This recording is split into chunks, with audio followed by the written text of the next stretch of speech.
I've had a few days now messing around with the Nintendo Switch Lite, and in the course of playing a lot with it, I've also been swapping with the new original Switch. So there's a lot of different things to consider. Of course, people talk a lot about the size difference and features that you're losing, but also the money saved with the Lite. So we're gonna look at all these individual parts and really see which one is right for you. First, let's talk about one of the obvious changes, the size difference. So the Switch Lite is meant to be a smaller, more affordable version of the Switch, and it's scaled down in a couple of different ways. They actually have the same depth, but where things are different are in the height and width of the system. With the Joy-Cons attached to the original Switch, it is 9.4 inches long, while the Switch Lite is at 8.2 inches, so it's quite a bit smaller in that direction. The more important of the two, however, when it comes to how the controller feels in your hand, is that the original Switch is 4 inches tall, while the Switch Lite is at 3.6. Now the reason why I say the height is the most important of these is because width doesn't really do all that much to your grip. It's just whether you're holding it this way or this way. And the depth, again, is the same between the two. The height of the controller, however, is what impacts how much of your hand is actually gripping the sides of the attached Joy-Cons. So in the case of the Switch Lite, there's just a little less room to work with. Now, in terms of how this actually impacts your ability to play games for a long period of time, well, your experience might vary a little bit based on hand size, grip style, all that kind of good stuff, but for me personally, I did find that over long periods of time of playing with the system, the Switch Lite is a little less comfortable than using the regular Switch. And I really want to emphasize the use of the word little right there, because the regular Switch is honestly already not a super comfortable controller to use, which is why there are so many different grip options out there to upgrade it. And so while the Switch Lite does take a bit of a hit due to its size, it's really more or less the same experience. And just like with the regular Switch, there's going to be grip options out there to help give you a more comfortable controller. Now, of course, size of the Switch itself and how you grip it is one thing, but another important thing that's been downsized is the screen. The original Switch has a 6.2 inch screen, while the Switch Lite has a 5.5 inch. And this actually has some upsides and some downsides for comparison. Now, obviously, one of the downsides is it's a smaller screen, and a big trade-off of that is if any kind of local multiplayer games, if you're trying to share a screen with multiple people, not gonna work as well because it is smaller. There's also the issue that there are some games out there where the font is pretty small and people aren't a fan of that. I know Fire Emblem Three Houses was a big problem for a lot of people in handheld mode, and that is only going to be made worse by the smaller screen of the Lite. However, while everything is certainly smaller on this screen, because of the fact that both of them display in 720p resolution, you actually have higher pixel density on the Switch Lite. So there are some games that look better because you have a crisper image where everything's more compact. At the end of the day, when it comes down to one of these just being better due to screen size, it's a little bit of a toss-up. I think for most people, the original Switch is going to be preferable because you have that larger screen and you're just going to be able to see stuff more clearly. But if you don't mind having smaller text and a slightly smaller image, especially if you're just playing games on your own, you're not planning on doing multiplayer on the go, then the crispier image of the Switch Lite is very welcome. Now, performance-wise, there are a couple different things we wanted to test as far as how the Switch Lite compares to the new regular Switch and how it might stack up to the old original one as well if you still have a launch one and you're debating if you want to change over. First off, there is of course the idea of battery life, which the results basically line up with what Nintendo has been talking about as well for how the system is going to run. It lasts longer than the regular Switch, but not as long as the new regular Switch, which is a little bit of a shame because I think one of the big selling points of the Lite is that focus on portability, and the new Switch having longer battery life is just a huge win in that category. That being said, if you still have a launch Switch and you like the idea of the Lite, you're still going to get a battery boost that way, which is good. So after having done our battery test and running both systems in the same conditions for a while, next we're going to take a look at how hot they're both running. So we've got a little thermal camera here attached to my phone, and I'm going to take a look at them and see what the relative temperature is between them. Yeah, and you can definitely see that the Switch Lite is running hotter between the two. So the main way you can see that is that with the Switch Lite, you're seeing a lot of a bright white and red, while the other Switch has a little bit of a green spot, but mostly kind of a yellow-orange. This honestly makes a lot of sense because both Switches are running at the same level of performance, but the Switch Lite is smaller, more compact, so it's harder to get a good airflow, and therefore it's just gonna run a lot hotter. Now, I will say that after playing for a long period of time, I haven't necessarily noticed that higher heat. It's not uncomfortable in the hand or anything. It's not like ruining the experience, but we're definitely seeing here that it gets hotter. So my only real concern there is whether or not the plastic they used for the Switch Lite is better than the regular Switch when it comes to handling those high heats. Because something we saw with those launch Switches is when they got hot, especially in docked mode, it would over time start to cause things like the plastic cracking. The Switch Lite, obviously I haven't seen any of the signs of those yet, but it's only been about a week, not several months down the road. Something else we're going to do is load up the same scene from Zelda and just see if there's any difference in load times. I think they should be the same, but you never know. Might be a surprise.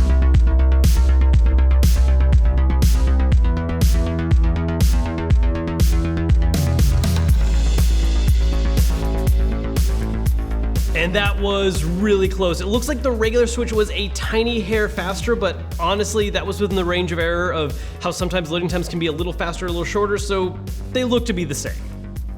And finally, there's the issue of volume. So on a regular Switch, the speaker's been located on the front right here, whereas on the Switch Lite, they've been relocated to the bottom. Now, as far as our testing shows so far, the sound coming out of them is actually the same. The issue is the fact that because they are down firing, it's a little quieter when it's facing you.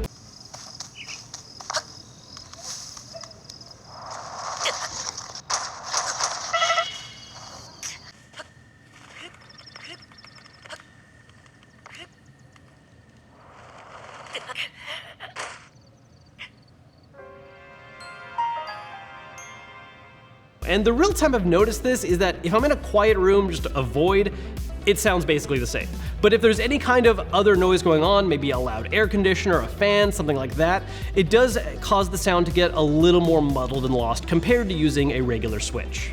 Luckily though, you still have the ability to use a headset with the top aux, or you can still make use of USB-C adapter-based audio headsets, which include things like the Genki for using your favorite pair of Bluetooth headphones, or even the new SteelSeries headset, which relies on a USB-C connector to the bottom of the system. Hey guys, you're used to seeing us do ads every now and then. Well, this time it's time to do an ad for ourselves. This is the first shirt design we're selling on our YouTube channel. It's a design that we had commissioned by Digital Addict. It is a super awesome design. Check out his other work and the shirt that we have listed down below. If you love it and you want to grab it, make sure to use this coupon code right here to get 15% off your order today.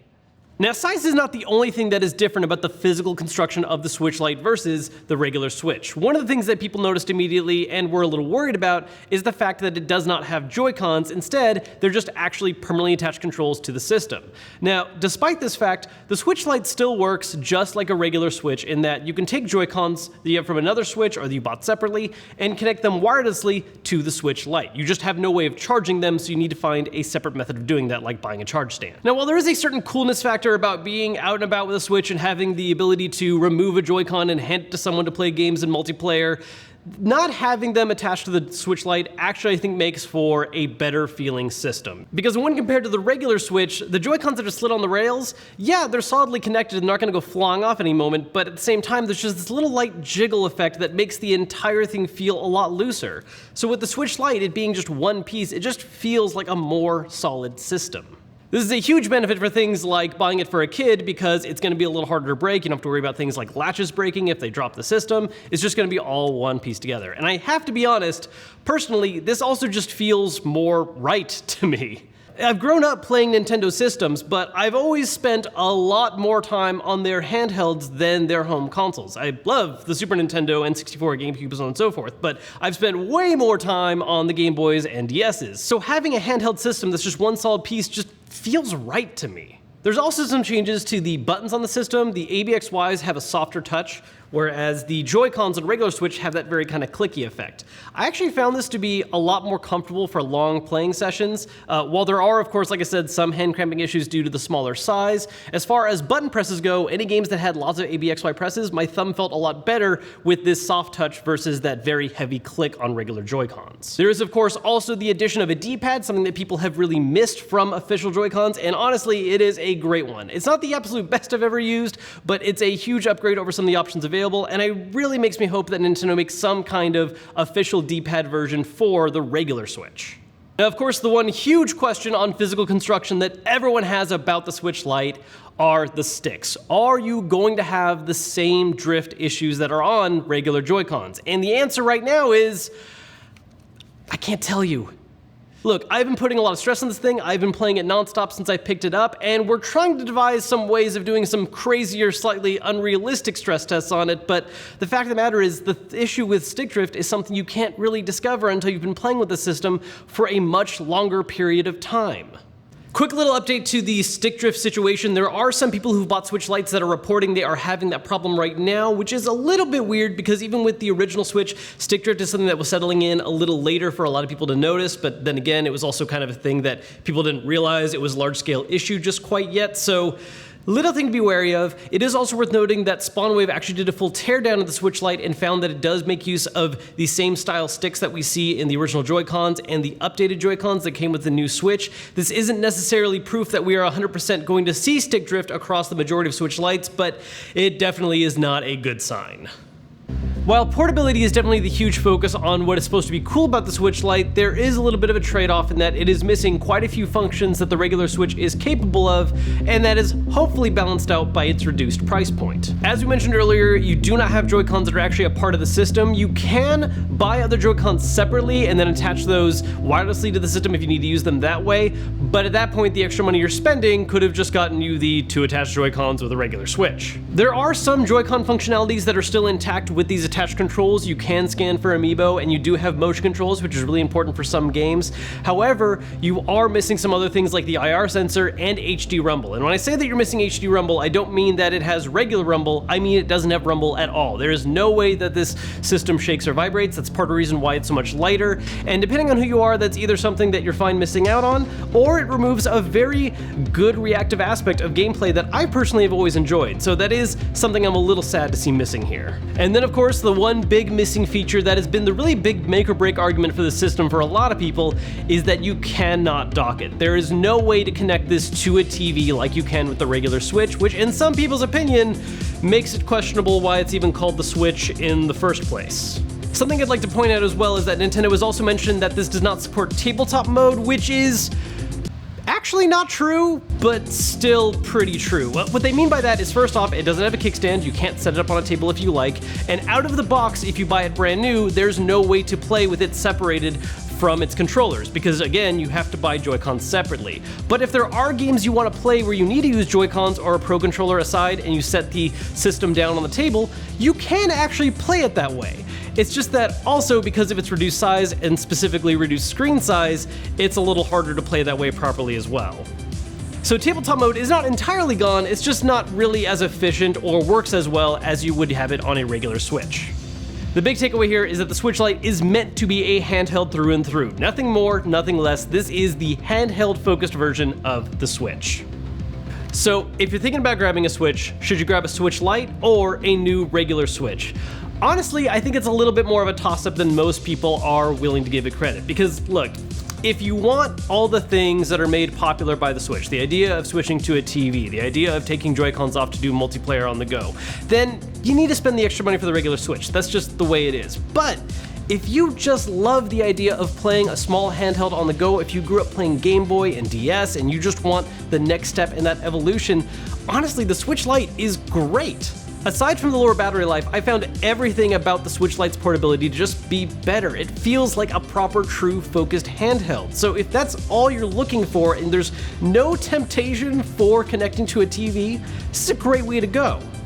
Now, something else worth talking about is, what if you already own a Switch? Is it worth side grading or even kind of lightly downgrading to a Switch Lite, or is it even worth grabbing it to have both at the same time? Well, as for the question of just doing the downgrade, I think the big question there is, again, do you see yourself actually using TV mode? If you like the sound of the slightly bigger battery life and you want that more focused handheld experience, it's a good way to go. But just remember, you're losing that TV connection.